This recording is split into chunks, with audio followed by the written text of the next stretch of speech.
Berdoa dalam hati mulai. Berdoa selesai. Ucapkan salam. Assalamualaikum warahmatullahi wabarakatuh. Ini ibu absen ya. Yang pertama Dita, Hadir. Nadia, Hadir Ibu. Sabrina, Hadir Ibu. Silvi. Silvi izin. Oke. Kalau Alfia, Olivia Saktiku. oke. Berarti yang tidak hadir 2 orang ya. Ya Ibu. Nah, sebelum kita ke materi hari ini, Ibu mau nanya dulu nih, tadi kalian belajar apa sih? Matematika ya Ibu. Oh, pasti pegel banget ya. Nah, kita ini dulu deh, pegangan dulu supaya nanti selain fokus, terus tangan kalian juga nggak terlalu pegel. Boleh berdiri ya. Aduh, akhirnya. Nah, pertama kalian gerakin tangannya tuh kayak gini, guys ya. Masih jalan.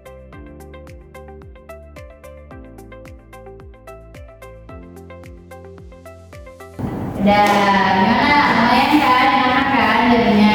Ya lumayan Ibu. Oke. Kemarin kan kita membahas tentang tes deskripsi ya. Nah, sekarang kita mau membahas tentang teks prosedur. Nah, ada yang tahu nggak kalau teks prosedur itu apa? Ya, ada yang tahu. Saya Bu. Apa? Teks yang berisi langkah-langkah. Iya, betul banget kita. Jadi, teks yang berisi langkah-langkah atau cara kita melakukan sesuatu. Sebelum masuk ke materi, Ibu mau nanya lagi nih. Tadi sebelum berangkat ke sekolah, sebelum kalian siap-siap ke sekolah, ada nggak yang bantu ibunya atau ayahnya di rumah? Saya Bu, saya membantu membuat teh. Nah, dalam membuat itu ada nggak langkah-langkahnya? Ada Bu. Nah, itu yang dinamakan prosedur.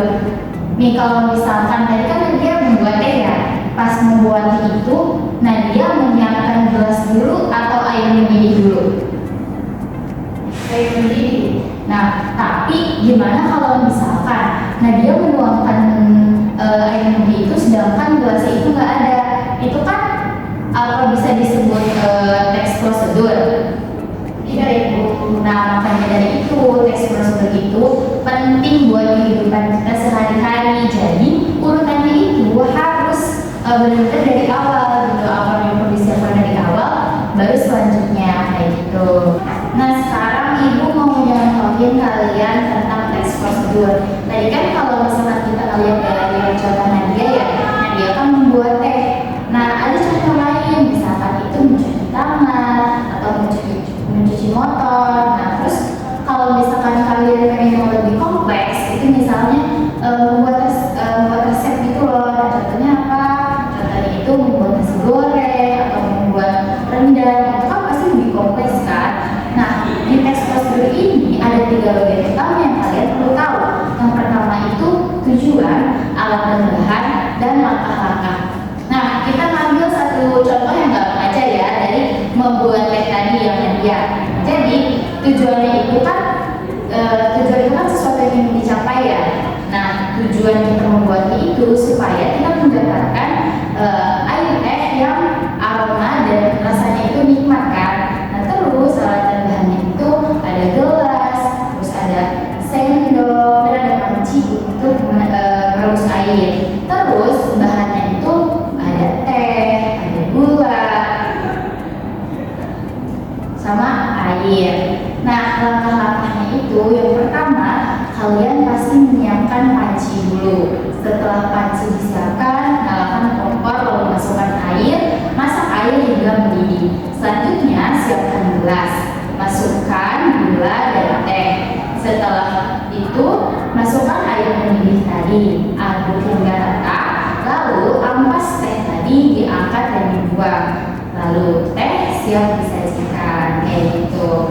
Nah, sekarang mau nanya lagi, kenapa sih teks prosedur itu langkah-langkahnya harus urut? Agar mudah dipahami dan tidak salah saat melakukannya Bu. Betul. Kalian sadar gak sih pas ibu menjelaskan tadi itu kalau misalkan teks prosedur itu biasanya menggunakan kata kerja. Nah contohnya itu ada masukkan, terus tuangkan, atau aduk. Nah itu tuh supaya kita tahu gitu langkah-langkahnya dengan urut. Bu, apakah tes prosedur itu harus memakai nomor? Iya, biar kita tahu nih urutannya itu sudah benar atau belum. Jadi makanya menggunakan nomor 1, 2, 3, 4 sampai seterusnya kayak gitu. Sekarang ibu pengen deh kalian berdiskusi sebentar. Kenapa sih langkah-langkah dalam teks prosedur itu harus jelas? Agar orang tidak bingung Bu. Wah, Hasilnya juga bisa gampang. nah Dan bisa salah saat mempraktekannya. betul banget nih jawabannya bagus banget ya. Berarti kalian paham nih tentang teks prosedur. Nah, tadi kan ibu bilang ya kalau misalkan teks prosedur itu isinya ada kata kerja. Nah, selain kata kerja ada juga yang namanya kata penghubung di dalam teks prosedur itu.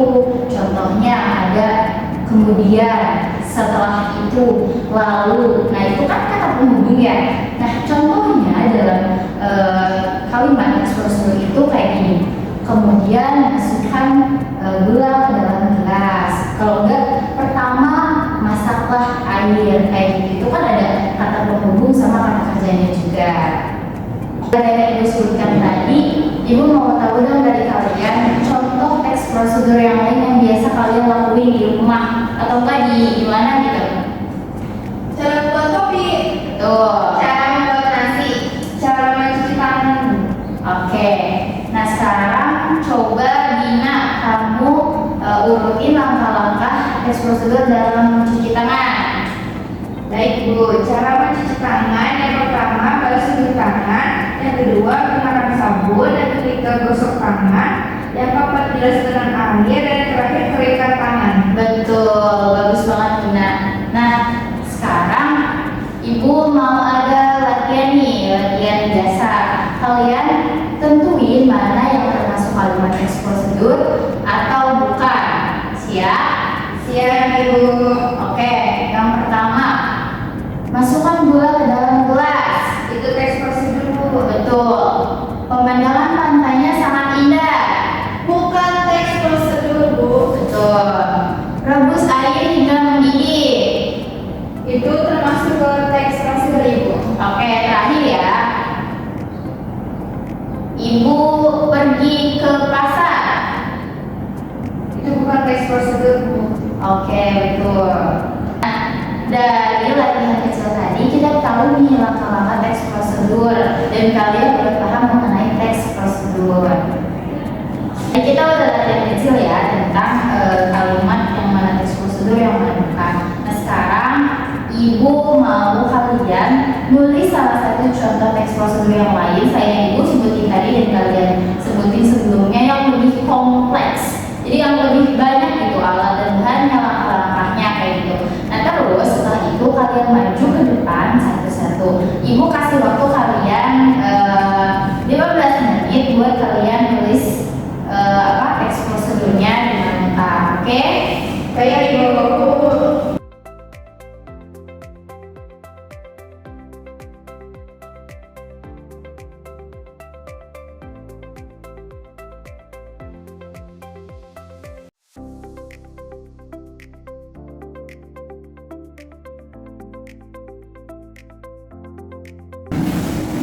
Nah, udah 15 menit ya. Sekarang siapa ya yang maju duluan? Nadia boleh maju duluan, sebutin contohnya. Baik Ibu. Baik teman-teman, di sini kan aku bakal Jelasin ya kan? tentang makanan. Oke. Yang di daerah aku kan pasti udah tahu kan ciming.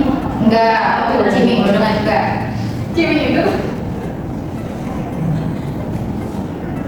Ciming itu merupakan coklat asin, tapi kan sebagian orang punya bumbu kacang ya Bu. Iya. Kalau daerah aku mas kayak bumbu segar itu. Nah alat dan bahannya, kayak biasanya ada wajan, kompor, pengadu buat apa sih? Pengadu Masalahnya buat ngirim acinya sama tentunya, sama bumbu-bumbunya kayak iko, sasa yang kayak gitu. Bahannya ada aci, ada apa sih? Boleh pakai isi, boleh pakai daging atau gaji, seledri, boleh tambahin kecap, daun bawang. Dan cara masaknya itu kita masak air mendidih, dan sudah air mendidih matang, kita masukkan aci dan terigu ke dalam wadah yang besar. Nah udah gitu kita masukin air dan beri sedikit garam dan santan biar enak gitu ya sebenarnya. Udah gitu kita aduk, kita panasin lagi air dan pakai minyak dikit biar si acinya itu lengket. Dan bulat-bulat masukin semuanya. Kalau udah dibuat-bulat, nah kita baru buat bumbu, ada cabai, cikur, bawang putih. Nah kita gerus. Kalau orang Sunda kan nggak suka pakai blender ya, digolkan lebih nikmat gitu. Udah digolak, kita panasin minyak. Udah panas, kita masukin bumbu tadi, konsang-konseng hingga matang dan tidak ulangu. Masukin air, masukin acinya. Kalau orang Sunda kan suka berubah ya, ada keluarga aku sukanya itu ya gitu. Udah gitu teh, terima kasih. Oke, makasih banyak Nadia, tepuk tangan Nadia. Nah selanjutnya coba Gina ke depan. Gina tentang apa nih contohnya? Di sini aku membuat contoh cara membuat seblak tuh, makanan favorit aku. Mantap. Jadi pertama bahan-bahan yang dibutuhkan itu ada kerupuk, bakso, sawit atau casim, telur, mie atau ketiau, kencur 2 ruas, bawang merah 4 siung, bawang putih 3 siung, dan cabai. Nah cara memasaknya, pertama tumis dengan minyak bumbu halus hingga matang dan harum. Yang kedua, masukkan topping, lalu masukkan telur dan aduk-aduk hingga merata. Yang ketiga, tambahkan air dan tunggu hingga mendidih. Keempat, setelah mendidih, masukkan mie, sawi, dan cabai yang sudah digiling. Kelima, tambahkan kaldu, garam, dan gula secukupnya. Dan yang terakhir, masukkan kerupuk yang sudah direndam dan masak hingga matang. Oke, makasih Gina. Selanjutnya Dita. Jadi ya teman-teman, di sini saya akan membacakan cara membuat obat tradisional insomnia itu buat orang-orang yang suka susah tidur malamnya. Dan ini referensinya itu dari nenek moyang saya. Terus ada bahan-bahannya itu 5 potong akar kelapa hijau masing-masing 4 cm. Terus ada 600 cc air dan langkah-langkahnya. Yang pertama ambil 5 potong akar kelapa hijau masing-masing 4 cm. Terus yang kedua tumbuk pasar bersama 10 butir biji teratai. Ketiga tambahkan 600 cc air ke dalam hasil tumbukan. Yang keempat rebus semuanya dan dibuang bijinya sehingga air tersisa 300 cc. Dan terakhir minum selagi hangat. Oke, terima kasih ya teman-teman. Ya, bagus ya yang tadi kalian contohin itu. Ibu baru tahu nih dari kita bahwa ada obat tradisional ya tentang insomnia tadi. Oke, nah sebelum kita tutup pembelajaran hari ini, Ibu mau ngasih tahu tentang tugas minggu depan. Nah, tugas minggu depan ini kita akan coba menelaah teks prosedur. Nanti kalian cari teks prosedur yang lain, yang lebih Ibu pengennya yang lebih kompleks lagi, yang lebih ribet lagi. Jadi biar nanti bahan buat penelaahannya itu lebih banyak. Oke. Nah, udah. Oke. Semoga ya yang sekarang Ibu kasih pelajaran ke kalian itu ada manfaatnya dan kalian bisa nih mempraktekkan dengan benar. Misalnya mencuci tangan, terus membuat teh, itu bisa kalian lakuin di rumah gitu yang benar kayak gimana. Jadi teks prosedur ini selain kalian paham, kalian juga bisa menerapkannya di rumah. Nah sebelum pulang kita berdoa dulu ya. Jadi duduk ya.